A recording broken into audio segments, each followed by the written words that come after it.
Dear students, welcome to the classes of our A Academy. We are studying admission of a partner. The question is X and Y are partners in a firm sharing profits in the ratio of 3:2. इनका old ratio दे रखा है और the balance sheet भी दे रखा है. Balance sheet में asset side में प्रॉफिट एंड लॉस अकाउंट है, लायबिलिटी साइड में वर्कमैन कंपेंसेशन रिजर्व है और एडजस्टमेंट वन उससे पहले on 1st April they admit Z as a partner on the following terms. First, Jed will bring 40,000 through check as his capital and will be entitled to 1/5 share in the profits. तो ये capital 40,000 ला रहा है check में and Samir is not to bring goodwill in cash. So X and Y raise the goodwill in the books which is valued at 1.5 years purchase of the average profit of last 3 years less 12,000. Profits of the last 3 years are given. तो इसमें goodwill valuation करना है और goodwill के लिए पैसे नहीं ला रहा है, तो पार्टनर डिसाइड कर रहे हैं they want to raise goodwill and write it off to raise the goodwill in the book which is valued at 1.5 years purchase. तो ये लोग गुडविल रेज करेंगे. गुडविल जब रेज करते हैं एडमिशन में तब राइट ऑफ करते हैं.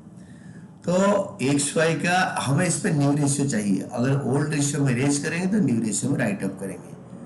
अगर गुडविल रेज नहीं करेंगे तो उसका सैक्रिफाइसिंग रेशियो में डिस्ट्रीब्यूट करते हैं, premium to X Y, cash to premium, premium to X Y. अगर पैसे नहीं लेकर आया तो जेड्स capital to X Y, X capital Y's capital या जेड्स current account debited to X capital Y's capital account. तो अभी हम लोग क्या करेंगे ना, 1/4 के लिए एडमिशन हो गया जेड, 1 से 1/4 अगर जेड लग गया तो the rest 1 Z is admitted for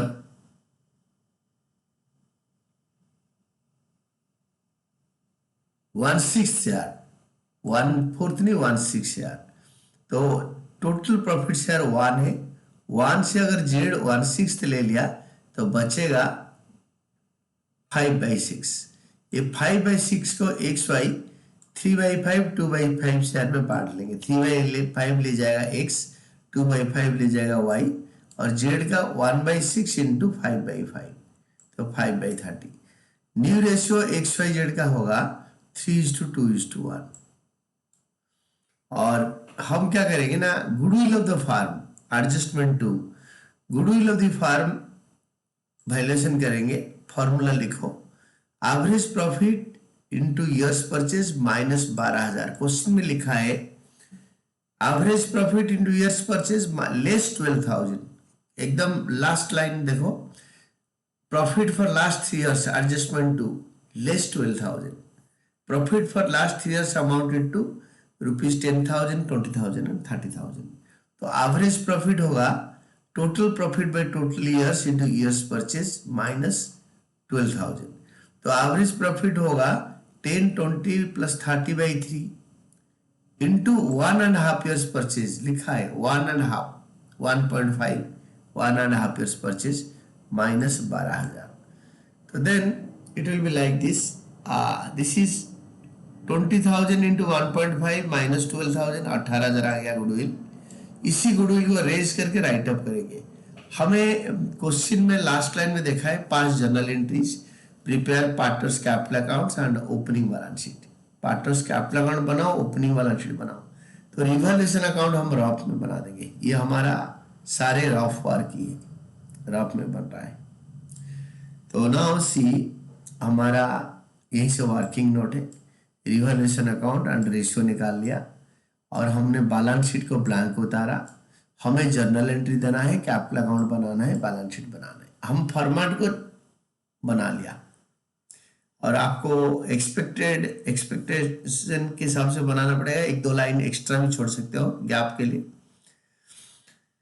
तो स्टार्टिंग पॉइंट में कैपिटल लिख देंगे. By balance brought down X Y का by balance brought down 50,000 60,000.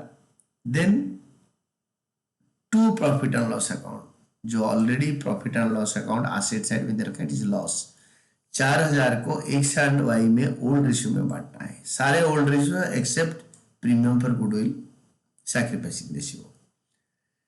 Then next one is first adjustment. इसका जो हम राइटिंग ऑफ का हम लिखेंगे, X capital account debited, Y's capital account debited to profit and loss account, being profit written up in old profit sharing ratio among old partners. ये entry भी आप fast में लिख सकते हो, कोई प्रॉब्लम नहीं है, इसका ऑर्डर ऐसे ही होगा।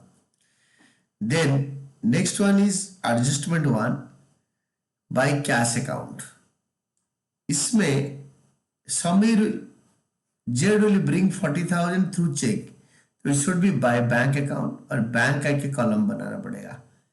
तो मैंने इसको कैश में ऐड कर दिया, आप बाय बैंक अकाउंट करो और कैश के नीचे एक बैंक अकाउंट बनाकर इसमें 40,000 ऐड करके लिखो।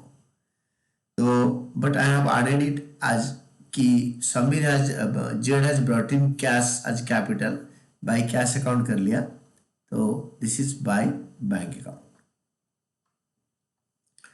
देन बैंक अकाउंट में जर्नल एंट्री होगा, बैंक अकाउंट डेबिटेड टू जेड्स capital account, I have done it, bank account debited to cash account debited to जेड्स capital account, being capital received from Z 40,000, और यहाँ पे add करके दिखाओ अगर if he has brought in cash, but यहाँ पे चेक लाया है तो बैंक टू जेड्स capital. Then next one is goodwill को रेज करना है, ये 18,000 गुडविल है, तो गुडविल रेज करने के लिए goodwill account debited to X capital Y's capital, goodwill account debited journal pass कर दो, goodwill account debited to X capital Y's capital being goodwill raised in old ratio at full value, full value इसका 18,000 है। Goodwill जब भी raise करते हैं ये balance sheet में आना चाहिए, बट आजकल नहीं होता है। According to accounting standard goodwill raise कर दिया तो राइट अप करेंगे, तो इसका reverse entry X capital Y's capital जेड्स कैपिटल न्यू रेशियो में, ओल्ड रेशियो में रेज होता है, न्यू रेशियो में राइट अप होता है, X Y Z to goodwill account, वही 18,000 को राइट अप कर देंगे, एक्स कैपिटल वाइस कैपिटल जेड्स capital debited to goodwill account, being goodwill written up in old ratio, this is the entry, journal entry. आप laser से journal बनाओगे तब better रहेगा, गलत नहीं होगा। एक बार जर्नल आप सीख लो, इसके बाद लेजर से पोस्ट करके जर्नल में उतारो। Then claim on account of workman compensation 3,000, workman compensation reserve आपके बुक में 5,600 दे रखा है, तो वर्कमैन कंपनसेशन क्लेम 3,000 बन गया, वर्कमैन कंपनसेशन क्लेम, तो जर्नल एंट्री है वर्कमैन कंपनसेशन रिजर्व, क्रेडिट को डेबिट करेंगे तो कैंसिल हो जाएगा, टू वर्कमैन कंपनसेशन क्लेम 3,000 हो गया, 5,600 से 3,000 माइनस करो, बचेगा 2,600, 2,600 को ओल्ड रेशियो में डिस्ट्रीब्यूट करो, इसी में एक्स वाई में, to X capital to Y's capital, being workman compensation reserve transferred in old profit sharing ratio after deducting claim, claim को माइनस करने के बाद ट्रांसफर कर दिया। ये क्लेम तो लाइबिलिटी में आएगा, यहाँ पे वर्कमैन कंपनसेशन क्लेम 3,000, बट ये जो एक्स वाई में डिस्ट्रीब्यूट हो गया बाय वर्कमैन कंपनसेशन रिजर्व करके, ये क्रेडिट साइड में इधर आ जाएगा, this will come as like this, by workman compensation claim, ये देखो यहाँ बाय वर्कमैन कंपनसेशन रिजर्व, 2,600 को ओल्ड पार्टनर ओल्ड रेशियो में बांट लिया, और बाकी जो 3,000 लाइबिलिटी ये वाला ये इधर आएगा, वर्कमैन कंपनसेशन लाइबिलिटी यहाँ पे 3,000। Then to write up a bad debt 6,000, 3,000 adjustment number 6 bad debt write up करेंगे, तो decrease in asset to bad debt written off, debtor घट गया टू बैड डेट 6,000, और ऑलरेडी बुक में बैलेंस शीट में provision for doubtful debts 4,000 दे रखा है, by provision for doubtful debts, by provision for doubtful debts 4,000, ये 4,000 को डिक्रीज इन लाइबिलिटी रिवैल्यूएशन के क्रेडिट में डाल दिया। अब एक एक का रिवैल्यूएशन का जर्नल एंट्री मत करो, इकट्ठे करना है एंड में।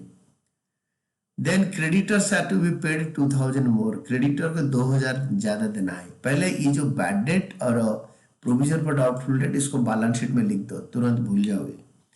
तो this is like 6,000 bad debt हो गया, हमारा डेटर बैलेंस शीट में दे रखा है 80,000, या ऊपर लिखो इसको माइनस करके आप डाल दो यहाँ पे 74,000, दिस इज ओवर।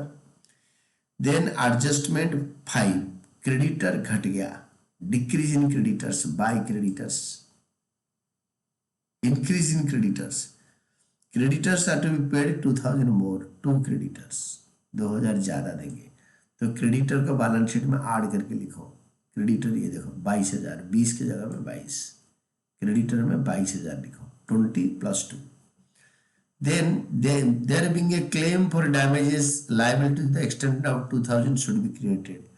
हमारे फार्म के तरफ से कोई डैमेजेस हो गया होगा तो किसी ने क्लेम करा है 2,000 और हमें देना पड़ेगा, हम उसको अवॉइड नहीं कर सकते। तो claim for damages is 2,000, increase in liability, तो टू क्लेम फॉर डैमेजेस 2,000 यहाँ पे लिखना है, क्लेम फॉर डैमेजेस। और ये क्लेम फॉर डैमेजेस को देखो इधर लिखना है, तो क्लेम फॉर डैमेजेस, ये क्लेम फॉर डैमेजेस यहाँ पे आ गया 2,000। Then last, there being a claim against the firm for damages, ये हो गया। The last adjustment is the 7th one, outstanding rent brought down to 11,200।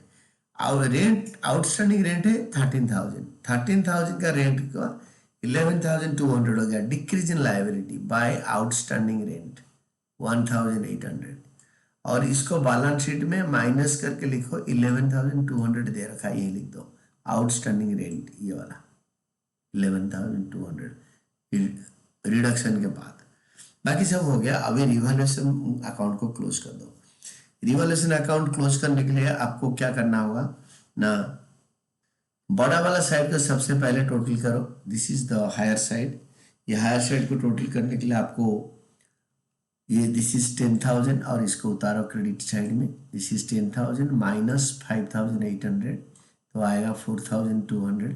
4,200 को by capital accounts loss, revaluation loss transfer, x का 3/5, Y का 2/5, ये दोनों को इधर लिखो और इसको to revaluation account, X Y to revaluation old ratio. अभी आपको इससे 3 एंट्री निकलेगा। एक निकलेगा this one, provision for doubtful debt account debited, outstanding rent account debited to revaluation account 5,800। Provision for doubtful debt account debited, outstanding rent debited to revaluation account, इस side का ये दोनों का entry. Being decrease in the value of provision and rate transfer to revaluation account, दोनों decrease हो रहे हैं, decrease in liability. Then और इससे next entry this one, revaluation to bad debt, revaluation account debited to bad debt creditor outstanding damages, this one. इसका narration भी देखो, narration being decrease in the value of assets and increase in the value of liabilities transferred, ये liability ये दोनों बढ़ रहा है और बैड डेट एसेट है डिक्रीज हो रहा है, एक्सपेंडिचर इंक्रीज हो रहा है या बैड डेट का वैल्यू डिक्रीज हो रहा है। अब दोनों एंगल से सोच सकते हो। आपके लास्ट वन है क्रेडिटर्स, क्रेडिटर में X capital Y's capital revaluation loss, X capital Y's capital to revaluation, X capital Y's capital to revaluation, this one. इसका जर्नल एंट्री है X capital account debited Y's capital account debited to revaluation account, being loss on revaluation transfer to old partners in old ratio में transfer करो और journal को total कर दो हमेशा, it is always better. और ये जो वैल्यूज रहेंगे आप देन कैपिटल अकाउंट को टोटल करो, कैपिटल अकाउंट को डेबिट साइड में उतारो टोटलिंग को और डिफरेंस निकालो टू बैलेंस कैरिड डाउन, और ये टू बैलेंस कैरिड डाउन जो आया इसको कैपिटल में लिखो अंदर इनर कॉलम में, जैसे क्वेश्चन का स्टाइल है उसी टाइप। तो उसको लिखने के बाद इसको टोटल करके बाहर डालो और जो जो रह गया जैसे कैश, मैंने इसको बैंक अलग लिखता, मैं कैश में इसको ऐड कर दूंगा, I have written cash by cash 50,000, 40,000 add करके लिख दो। और ये मशीनरी स्टॉक मशीनरी खाली पड़ा है, कुछ आप क्वेश्चन से डायरेक्ट उतार दो 20,000 एंड 38,600, लायबिलिटी सारे भर रखा है तो दोनों साइड इकट्ठे टोटल कर दो, नहीं तो एसेट पहले देन लायबिलिटीज टोटल करो, एसेट आ गया, लायबिलिटी टोटल करो and this is tally. and these are all about your answer.